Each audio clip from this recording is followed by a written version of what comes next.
સરસ મજાની ખીર તૈયાર છે। હવે તેની સાથે આપણે બટેટાનું શાક, બટેટા થઈ ગયા છે।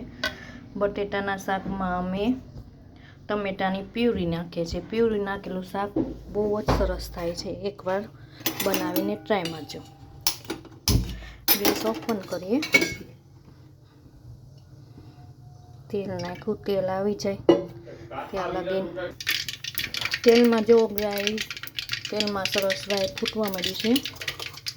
ગાય ફૂટી જાય એટલે બરોબર જીરું નાખવાનું। હળદર અમે આ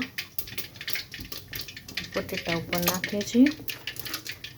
ગાયની ફૂટી જાય એટલે હિંગ નાખીએ, થોડી હિંગ નાખી ટમેટાની પ્યુરી નાખી દેવાની।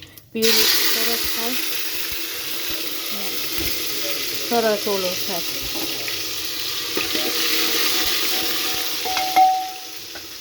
બટેટા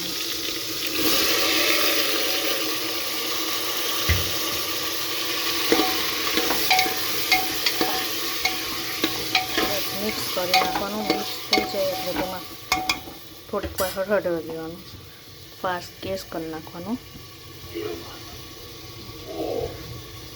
મીઠું નાખી દેવાનું સ્વાદ પ્રમાણે।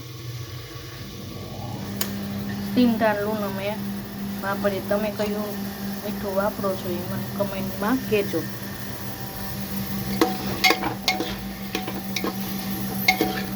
શાક બને છે, બટેટાનું શાક બને છે, એક બાજુ ઘંટી શરૂ છે અને એક બાજુ ખીર કરી છે અને પૂરી બનાવવાની છે।